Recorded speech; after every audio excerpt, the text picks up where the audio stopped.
Hey, this is Chaplain John again, and this is part two of a series I'm calling "Tis the Season to Grieve." And you check out my one I did before this too. But part two, I would say, maybe I'm just going to say this: is it a time to talk to a person grieving or a time to listen? I have two, one true event I want to share personally, and one story that I hope fits in with this time to listen, maybe not talk. Um, the closest, the first death that really got to me was when I was a freshman in college. And, people had died, but this one really got to me. The person who passed away, she was in our church at Hillside Baptist, Cheryl Smith. And I've known Cheryl since junior high. Cheryl was a year younger than I. Oh, neat gal, just awesome person. Well, I think it was her senior year that she came down with a really strange disease in California. Instant, bam, in the hospital, instantly in an iron lung, and shocked the whole church. I mean, this happened really quick, and boy, our church, we just started praying for her and praying for her, and there was a time we thought she was going to get better.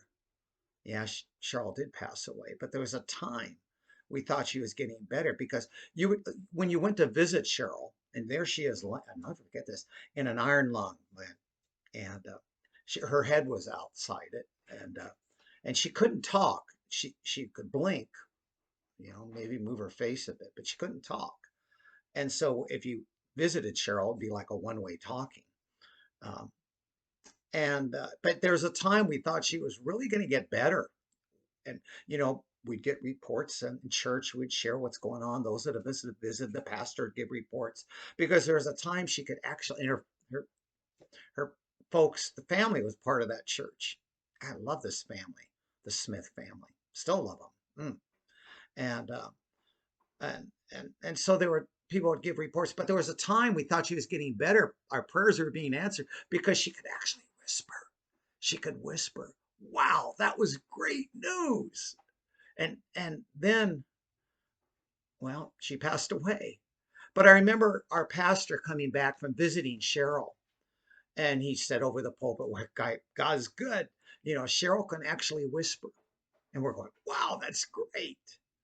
And he said to Cheryl, the whole church is praying for you. And we know how you feel. And he meant that well. And a lot of times we talk too much and we don't listen. Huh? Oh, I know how you feel. And Cheryl says, she whispered, she says, how do you know how I feel? You're not in this iron lung. And I don't think she did it rudely because that's not Cheryl, but good. She goes, how do you know?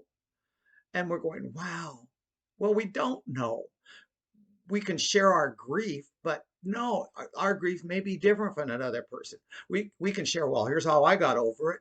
No, we don't live in another person. You don't live within me. I don't, God's the only one that knows, right? How do you know?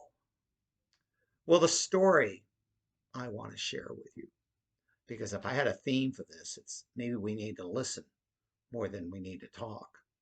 And I love this story I heard once about two little girls. They were best friends. They were like kindergartners or something. And they played together. One would be over at one house, the other house. Their parents were all good friends. The neighborhood was all good friends. Everybody knew that these two little girls were inseparable. And one of the little girls died. I'm not sure how she died in the story, but she died. And the whole neighborhood was just in tears and mourning. Of course, the family was about their little girl dying. And no one knew really what to say to the parents. And so maybe they avoided them. I think we do that sometimes. We don't know what to say, so we avoid them. Well, one day this mother's looking for her daughter, the one that, and she sees her coming out of the house where her little girlfriend lived.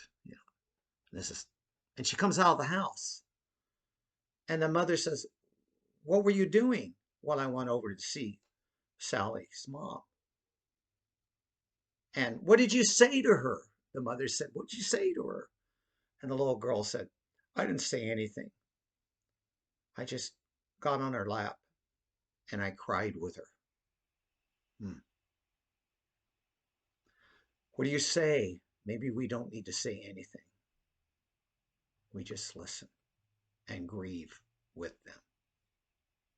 So this is part 2 of 'Tis the Season.